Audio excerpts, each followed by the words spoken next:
Slav Hüner'in aziz, mümkün hatsın kanala Pürtük hazin. Ez xwazim jwara ve hafte bahsa kampanya Pürtükan bikim. Kampanyaya ki giranbahaye ji bo Pürtükên Kurdî. Ez ve hafte jwara bahsa wan dikim. Pürtükê min jî evananın 6 heb Pürtükê min in. Di ser nivîsa videoyu da jî hûn dibînin ku yani hûn çawa dikarin 6 Pürtükan belaş bistînin jwara hildin û bînin li Pürtükhanaya xwe zêdekin. Ez ve hafte bahsa van etkim yani mev 6 Pürtükanan bi çi awayî hildan û belaş hildan. Ev kampanyaya Libertas Sahaf Pürtük Firoşek yani Liber Sahafeki Kurdiye Xudiye wijin nivîskar şivan zerene se Pürtükê wijî henin dehab helbestin yekşi dîsal ser çîrokane ev jî yek Pürtüka şivan zeren Kurd İstanbul ev adı jî li bin siya welatekî şivan zeren Xudiye weşan Xudiye Sahafa Libertayê niha yek şivan ev cara duyemine ve kampanyayı dest petkek ev kampanya sala çuyne jî hebu hun Pürtükên Tirkî dibin yani malava da kim zede yeku bi xwandinê ra mijûl dibin muhakkak malava da Pürtük henin yani her çıkat Kurdî Tirkî zêdetir belki Tirkî dihin mala da zêdetir bin lê êdî jûyî barê giran jûyî barê Pürtükan hûn dikarin xilas bibin lê mala xwe de di Pürtükhanê xwe da Pürtükên Kurdî zêde bikin lê di malê me de mala her Kurdekî de bira Pürtükên Kurdî hebin û têda zêde bibin Pürtükhana me bira dewlement be ji bo vanê ev kampanyaya ku Libertas Sahafê dest pê kiriye heta 15 Gulanê hûn zanin 15 Gulanê cejna zimanê Kurdî ye heta wê rojê berdewam dike yê ku bi taybet li Stenbolê ne yê ku derve Stenbolê jî dikarin dîsa bi Libertas Sahafê ra bikevin têkiliyê û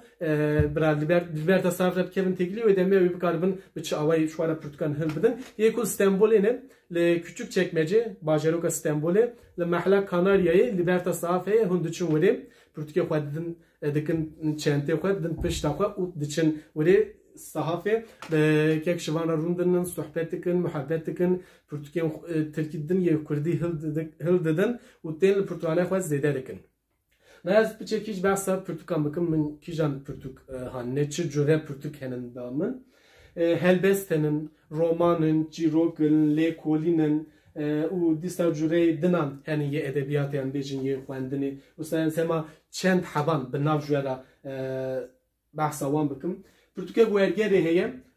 ya Amin Maluf zanin nivîskarek em estê xwe ji Lübnanê lê li Fransayê jî dibe bi rastî dünyayê da nivîskarek gelekî giring e vê divê dewrî de gelekî tên nasin ev jî Pürtüka ya baxçên ronahiyê Amin Maluf wergerê vajî wergerî Kurdî biye ji weşanên JJ'yê dîsa ez divir behsa çend Pürtükên helbestan bikim rastî helbest pir giringin her çiqas kuyru de edebiyata Kurdî de rastî çapemenî de zêdetir behsa çend nivîskarên çend helbestvan em bêjin nivîskarên helbesta ez zêdetir behsa çend helbestvan dikim rastî min yani bi saya Libertas Sahafê van Pürtükan min gelek helbestvanên Kurd yani yê nû nas kirin yani ne ku ew nû bûn lê me ew nû nas kirin bi rastî ji ber ku di çapemeniyê da di em bêjin kovara da yan ji di rojnameyan da zêde cih nagirin ji ber wan em wan nivîskaran zêde navîsin ji ber ku ji xwe edebiyata me zimanê me ne zimanek perwerdeyê ku em bikarin bi pêra zêde mijûl bin ji ber wî em gelek nivîskaran nizanin bi vê sayê me gelek helbestvan nas kirin hema dixwazim dîsa behsa çend Pürtükên helbestan bikim Pürtükek ya Aynur Gönül xewna jiyanê rastî helbestên gelek xweşik de ya nivîsandina Aynur Gönül jî nivîskarek me ji bêt listeyê vajî nivîskarekî ciwan e jinek ciwan bi rastî gelekî helbestên xweşik nivîsande dîna Hilmi Akyol heye Pürtükên wî hene Pürtükên Cano Şakir hene helbestên Cano Şakir jî gelekî xweşîn dîsan divir ez behsa çend romanê din jî bikim ji were çend roman henin li ba min lêkolîn henin min got lêkolînê min jî henin lêkolînek dîsan Abdurrahman Nacim ya Seyit were Juzanî Seyit were ji bi rastî de hêla lêkolîn wan ya Kurdî de gelek serkevtî û gelek berhemên wî henin dîsa çend hebê Cano Şakir henin romanek rastî giring kul ser penaberên jiyanekî têkoşer malbata Tekdemir nivîskar Eyüp Güven ev jî yani behsa nav de jixwe xuya ye ku behsa penaberan ke behsa jiyana wan ke ve tekoşira wan ku tekoşira wan ku ber wan zahmetiyan derve koşberiye merene birçibune yani biraz pirgilinge yani romana ji bu xwendini disan çend romanı Joveşanın doye henen bamın nivskar ya Nevaf Miro hene ez bahsa nivskar Atilla Barışer bakın bu hatırı teyan kerim ez bahsa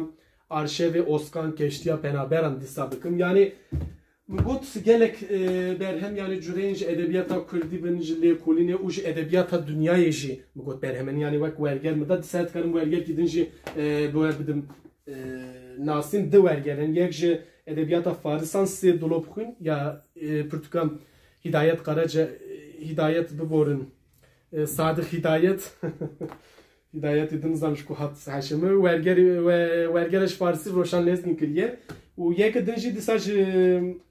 molayre unzanı molayre birasti yani viskareki gelek gringe evji veşanın arami Portukek şano ya Tartufe yani Sofya Sehtekar ev juergeli kurdu biye juvaşanın arami birasti evji gringe vek şano embejin ez xwazim bahsa Portuken şivan zeren jibik yani şivan zeren mugosi Portuke wihenin ez hem avan Portugal disa binav jwara bahs bikim u zede ji drej nekim videoyu tra kurpe hunji zede aciz nebin ev se Portuke mamostene birasti mamoste ez bi dil û can pîroz dikim yani ev kampanyayeke pir girîng daye dest pêkirin dibe em jî vî barî bidin ser milê xwe em piştgiriya vê kampanyayê bikin re herkes pê bihese wer bikin ku di mala herkes de bira Portuke Kurdî hebin yê ku di malê wan de Portuke Kurdî henin biraz zêde bibin ku em kudî birastî zimanê xwe derkevin xwebûna xwe derkevin di dawiyê de jî dixwazim spasiyê xwe ji bo mamoste nivîskarê Kurd ciwan Azat Penaber bikim ev hafta çûyînê ji me re sê berhemên pir xweşik yani diyarî kirin yek berhem ew yeşxwe kevên bêbert helbestên Azat Penaber'in ji weşanên darayê hatiye çapkirin romanik bavê Nazî Miriyê Herem bi rastî ev ne tam romanê jî Kurte romane bavê Nazî Miriyê Herem va jî ji weşanên lîse hatiye çapkirin bi rastî bavê Nazî jî ez barim hûn Kim zede bavê Nazî nas kin nivîskarek pir giringe û nivîskarê dinê jî ji Halim Yusuf mirî ranazin ji weşanên peyvendê hatiye çapkirin ev jî ev hersî berhemên xweşik ji me re mamoste Azat Penaber şand jûrê spasiyê xwe dikim û hev bimînin di xweşiyê de rehet ji gor dilê we be xwedî zimanê xwe derkevin dem baş